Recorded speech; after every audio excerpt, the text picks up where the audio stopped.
Magandang araw! Ngayon araw nga pala mga kabuyot ay nandito nga pala tayo sa may Ria May, sa may Castillejo, Zambales. Grabe mga kabuyot, sa sobrang ganda ng place dito at napakamura. Ilang beses na nga pala kami pumunta dito tuwing may okasyon, pumupunta kami dito. Kaya ano pang hinihintay nyo mga kabuyot? Tara, samahan nyo kaming lakbayin ng Ria May na to.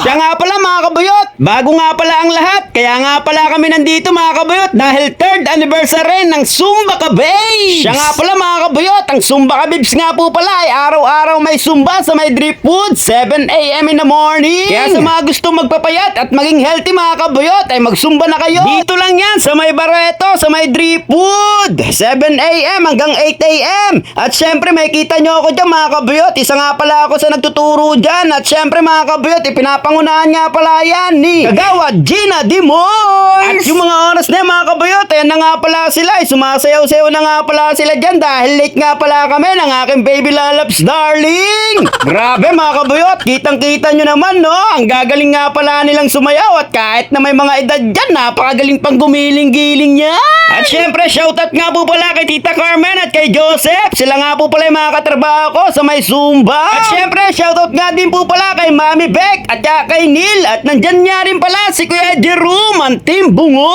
At syempre mga kabuyot, dahil 3rd anniversary ng Zumba Kababes, ayan, magdamag silang sasayaw dyan sa tirik ng araw. At habang sumasayaw-sayaw nga pala sila at naggiling-giling dyan mga kabuyot, ito naman ako, nagbibihis na nga pala ako. At syempre maraming salamat nga pala sa napakagandang t-shirt Zumba Kababes, I love you all. At syempre hindi lang nga pala ako yung may t-shirt dyan mga kabuyot, meron nga din palang t-shirt ng aking baby lalaps darling. At syempre mga kabuyot, hindi mawala sa atin ang Team Buyot Scent. Napakabango niya mga kabuyot, kaya kung ikaw hindi ka pa nakaka-avail ng Team Buyot Scent ko, bumili ka na. Isa lang ang masasabi ko sa Team Buyot Scent mga kabuyot, kapag ikaw ay bumili ng Team Buyot Scent ay uulit-ulitin mo na yan. At syempre mga kabuyot, pagtapos nga pala natin magbihis, ayan, kumuha na nga pala tayo ng ating makain dyan. At shoutout nga po pala kay Mami Jojo Pet, ayan, uwi ko daw yung isang buong isda. At shoutout din nga po pala kay Mami Opelia, ayan o, pinapakita niya na lahat ng mga pagkain dyan, iuwi ko na daw lahat. So anyway mga kabuyot, na nga pala kami ng aking baby lalaps darling at napakasarap nga talaga ng kain namin dyan dahil ang sasarap ng mga luto nila. So maiba tayo mga kabuyot, ayan, iko-congrats ko nga po pala ang lahat ng bagong nakaupo sa may CKB. At syempre unang-una sa lahat ang kanilang presidente na si Mami Dimos at ang kanilang vice president na si Mami Lolita.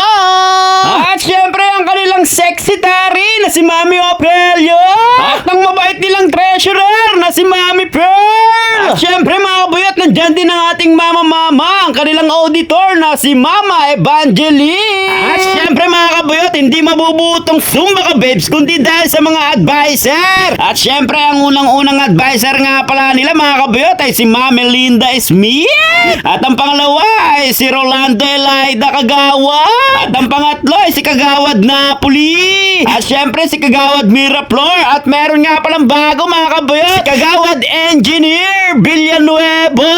Welcome nga po pala Kagawad sa pamilyang Zumba Kababes. At syempre bago nga pala umalis yung dalawang idolo kong Kagawad, nagpa-picture nga muna ako sa kanila. Ayan o, napakagwapo nga talaga nila no. At hanggang dito na nga lang palang ating kwento mga kabuyot. At syempre bago ang lahat mga kabuyot, meron nga pala nangingi sa atin ng sticker dyan. At syempre shoutout nga po pala sa iyo ate. At shoutout nga din po pala sa dalawang nailigo dyan sa may Ria May. Ayan, nangingi na nga pala sila ng sticker. Maraming salamat sa inyong suporta mga kabra. At ayan syempre, maraming salamat nga pala kay ate sa nagpa-picture sa akin. Grabe, fans ko nga daw pala siya sa Team Buyot. Ate, napakaraming salamat sa iyo. God bless you. At hindi pa pala nagtatapos dyan ang lahat mga kabuyot. Nandito nga pala ang ating tropa na si Ruel ay nanghingi nga pala siya ng sticker sa atin dyan. So paano ba yan? Maraming salamat sa inyo. God bless you.